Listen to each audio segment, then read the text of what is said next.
This is Chapter 1, Introduction to Psychology.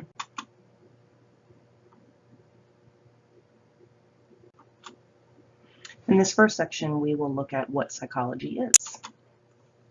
The actual word psychology is a combination of the word psyche and the word ology, or the root and suffix. The word psyche means soul in Greek, and ology is a suffix that denotes the scientific study of. So the initial definition of psychology was the scientific study of the soul.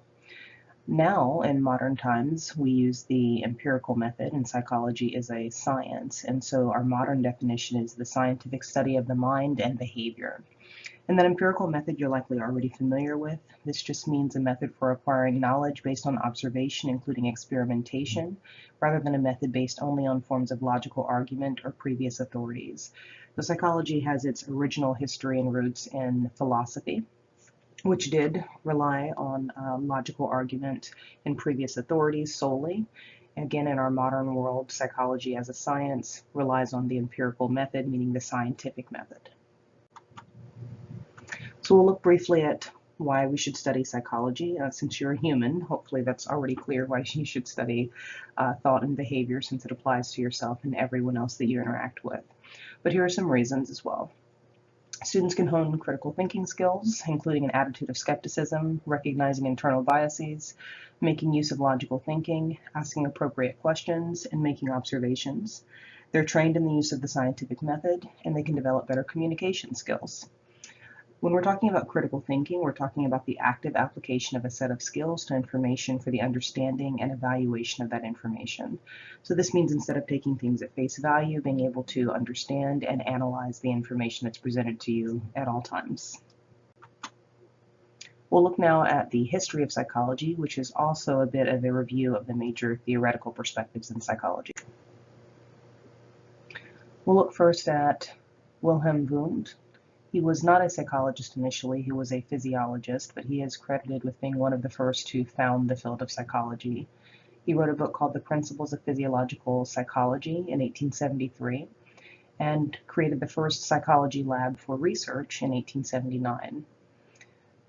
Wundt's big theory and contribution is the idea of introspection. Introspection is a process by which someone examines their own conscious experience in an attempt to break it into its component parts. So they attempted to control for subjectivity in this process by trying to train all of the research associates to do the same thing and trying to use the same procedures with each person that they were conducting research with.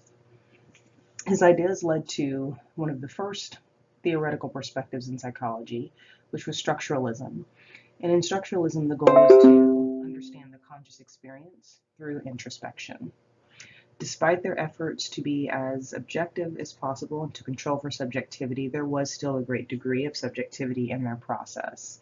And so these ideas faded with the late student of Wilhelm Wundt, Edward Titchener. After structuralism, functionalism became the more dominant and popular theoretical perspective, and William James, the first American psychologist, is credited with this idea and this theory. He was heavily inspired by the evolutionary ideas of Darwin.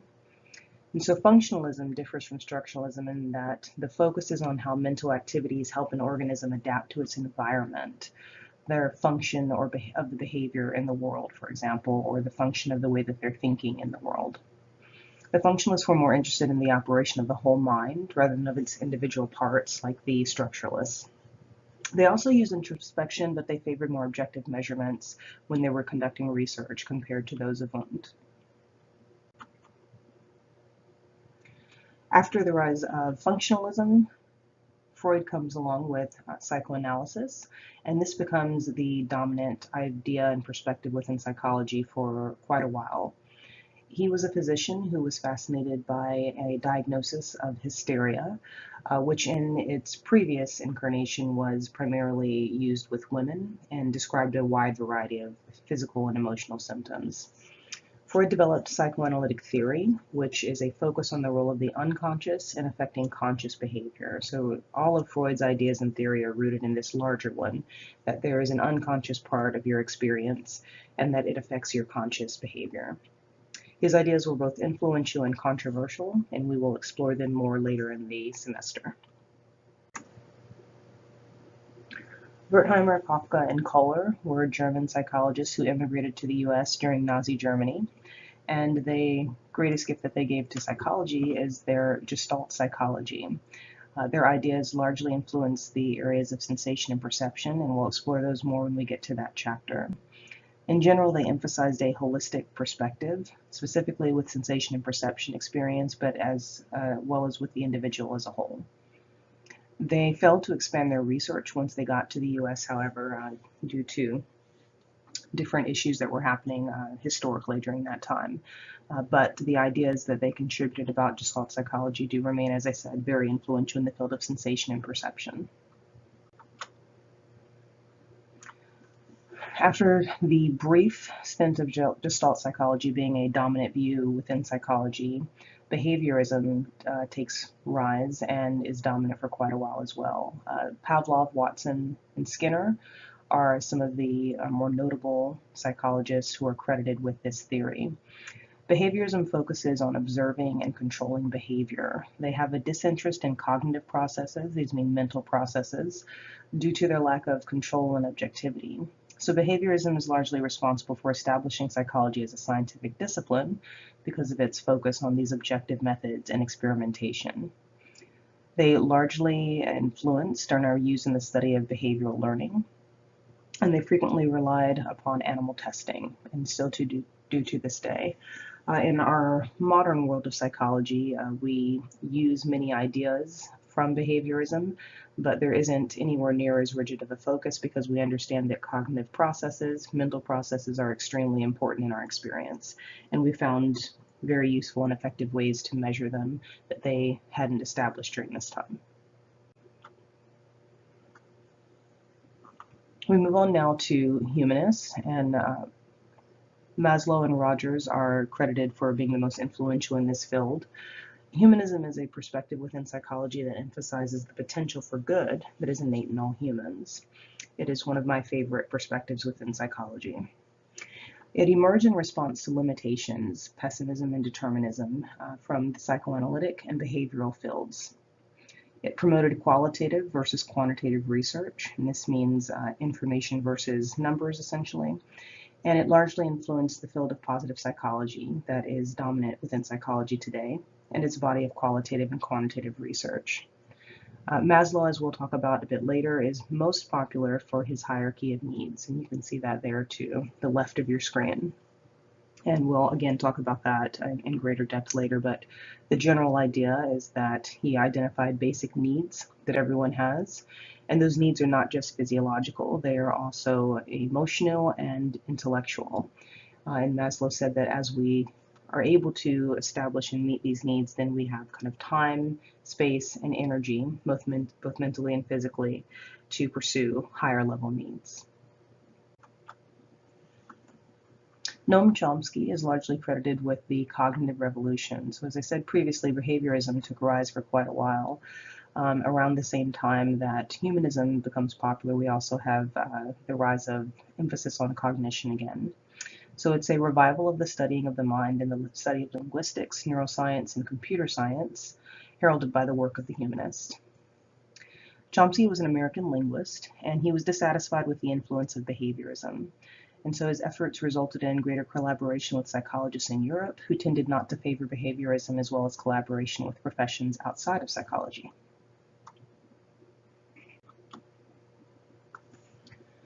Multicultural psychology also emerged during this time. Foundational theories and research of psychology were up until this point dominated by white males. And so the research has demonstrated gender and ethnocultural impacts on individual and group psychology, making diversity important in the study of human cognition and behavior. Gender and ethnic diversity in the field increased in the 60s and 70s, and it remains a goal within psychology. Cecil Sumner was the first African American to receive a PhD in psychology in the United States, and he established the psychology program at Howard University, which is where I did my undergraduate work. His work revealed detrimental impacts of segregation and contributed to Brown versus Board of Education, which hopefully you understand and remember from your history courses. We'll look now at contemporary psychology. The American Psychological Association, or the APA, is the professional organization representing psychologists in the United States. It's the largest organization of psychologists in the world, and it has 56 divisions, or kind of subfields, and practices and emphases within. The Association for Psychological Science, or the APS, seeks to advance the scientific orientation of psychology. It publishes 5 journals and engages in education and advocacy. It was created in 1988 due to internal division within the APA.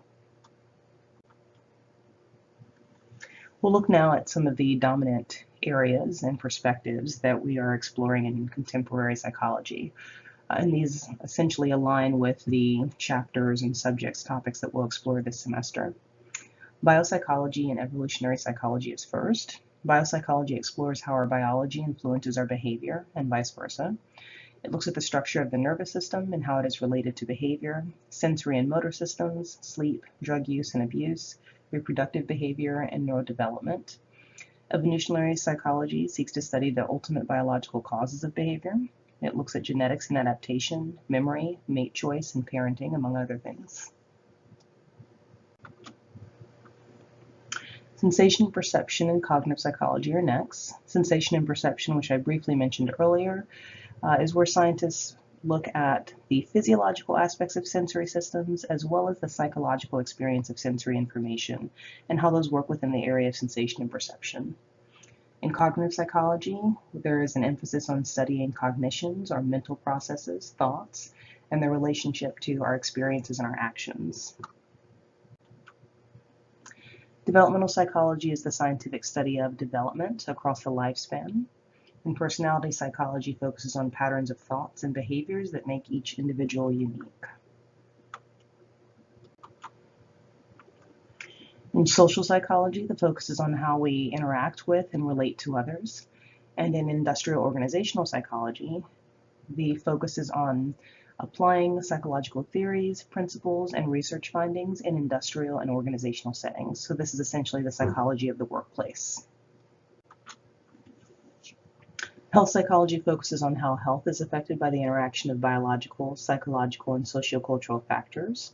Health psychology uses the biopsychosocial model, as does much of other fields in psychology. Sport and exercise psychology studies the psychological aspects of sport performance, including motivation and performance anxiety, and the effects of sport on mental and emotional well-being. In clinical psychology, the focus is on the diagnosis and treatment of psychological disorders and other problematic patterns of behavior. When you think of psychology, you're likely thinking of clinical psychology, but as you can see, it is just one of many subfields. In counseling psychology, the focus is on emotional, social, vocational, and other health-related outcomes in individuals who are considered psychologically healthy. Forensic psychology is a branch of psychology that deals with questions of psychology as they arise in the context of the justice system. We'll look now at careers in psychology. It's always great to understand the difference between the educational background for people working within the field of psychology, because it is such a vast field. Knowing that someone works within the field of psychology doesn't give you any clear idea of what they actually do. They could do a number of different things. So an MA or an MAS refers to a Master's of Arts or a Master's of Science. A PhD refers to a Doctor of Philosophy degree. And so the PhD is really essentially a research degree. At the master's level, many people practice, depending on what they've studied, individual therapy. So they may work in community health centers or individually and privately. They may teach, any number of things that they can do at that level. The PhD is to distinguish people who have gone further in their psychology education, but who also want to conduct research in psychology. The dissertation is a part of the PhD process, and it's essentially a long research paper or a bundle of published articles that describe research that was conducted as a part of the candidate's doctoral training. A PsyD is a more modern doctorate degree. It's a Doctor of Psychology degree that's popular among individuals that are interested in pursuing careers in practice versus research. Adjunct faculty usually have an advanced degree in psychology, typically a master's, but they often have primary careers outside of academia and serve in this role as a secondary job. Some people earning PhDs may enjoy research in an academic setting, and postdoctoral training programs allow young scientists to further develop their research programs.